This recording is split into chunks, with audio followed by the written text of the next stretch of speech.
Պարոն Վարդևանյան, մի հատ ամփոփենք այսօրվա դատախազը, ինչ որ կաշկանդվածություն կար դատավորի մոտ տնային կալանքի փոփոխության համար, թե թված այդպիսին, նույնիսկ ինչպես կբնորոշեք։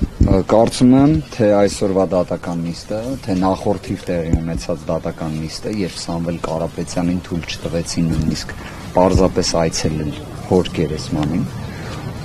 եւ այսօրվա դատական նիստի ընթացքում դատարանի կողմից կայացված որոշումները, այդ թվում նաև ընթացակարգային բնույթի,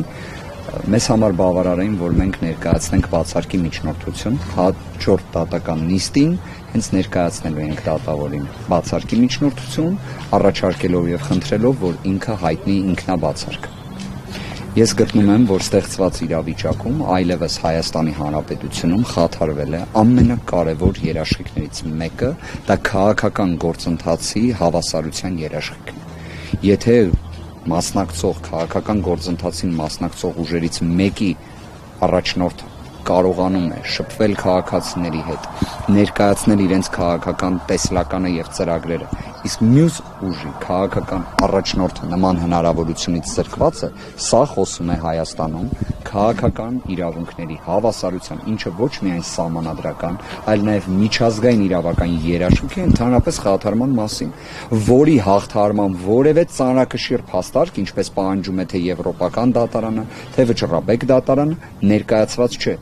Պատկերացրեք, որը պետք է լինի այդ ծանրակշիռ փաստարկը, որ Սամվել Կարապետյանը ապրիլի 17-ին հաջորդած ժամանակահատվածում հյուրընկալելով հազարավոր մեր հայրենակիցների, հաղորդակցվելով բազմաթիվ զանգվածային լրատվության միջոցների հետ, ապացուցելով այն բոլոր հնարավոր կասկածողների պարագայում իր դրսևորվող պատշաճ վարքագիծը դատավարական, բոլոր դեպքերում շարունակի մնալ տնային կալանքի պայմաններում։ Իդեպ նաև ժամանակը եւս էական նշանակություն ունի։ 1 ամիս անցել է այն ժամանակահատվածից, երբ դատարանը որոշել էր տնային կալանքը երկարաձգել 3 ամսով։ Այս 1 ամիսն էլ ինքնին հոսելով նվազեցնում է ցանկացած ռիսկ, որը իդեպ մեր գնահատմամբ ընդհանրապես չկարել, բայց տեսանք այն ինչ տեսանք։ Պարոն Վարդևանյան, այսօր ազգային ժողովի նախագահ Ալեն Սիմոնյանին հարց տվեցի, արդյոք քարոզարշավը հավասար պայմաններում է լինում։ Պարոն Սիմոնյանը ասաց, որ ավելի ճիշտ պնդեց, որ ընդդիմությունը բավարար չափով չի օգտագործում ռեսուրսներ, այսինքն ավելի ակտիվ չէ ընտրարշավի ժամանակ, բայց այն պարագայում, երբ որ պարբերաբար գաղտնալսումներ են լինում, հրապարակումներ, ձերբակալումներ,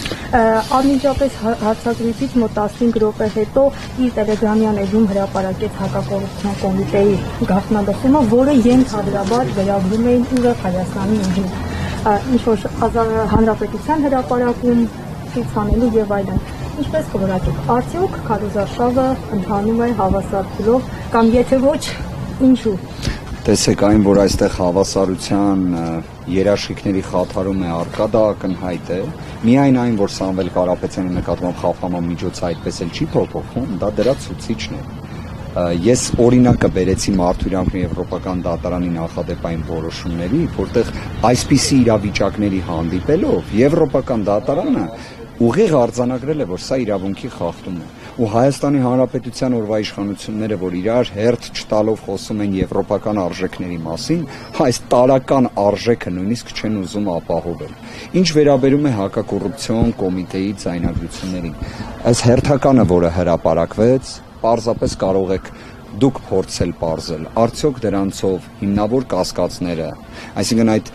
քրեաիրավական եւ դատավարական երաշխիքների հաղթահարում տեղի ունեցել է թե ոչ։ Որովհետև ես առնվազն այսօր մասնակի լսեցի ձայնագրությունը, բայց մյուս կողմից հանրապետության հրապարակում ուզում եմ հիշեմ, մենք հանրահավաք ունեցել ենք,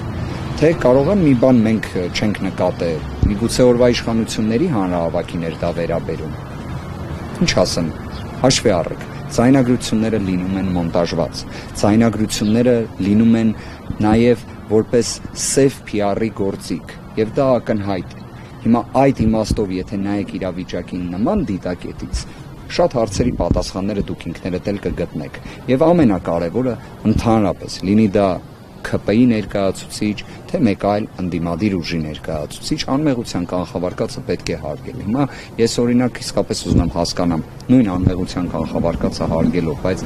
կարծես մի տեսախցիկ նվիրելու պատմություն կար։ Այդ մասով ձայնագրություն հրապարակվել է թե ոչ, արդյոք վարութային գործողություններ կատարվել են թե ոչ, ես առնվազն դա չեմ նկատել։ Ինչևէ, Իսկ ճաղավանդակներով մեջ է նաև պարոն Կարապետյանին ուղեկցել լրացուցիչ, հոգեբանական, ինչ-որ այս տրամադրությունները ստեղծելու նպատակ։ Ճիշտ հասկացեք, Սամվել Կարապետյանը 7 ամիս երբ եղել է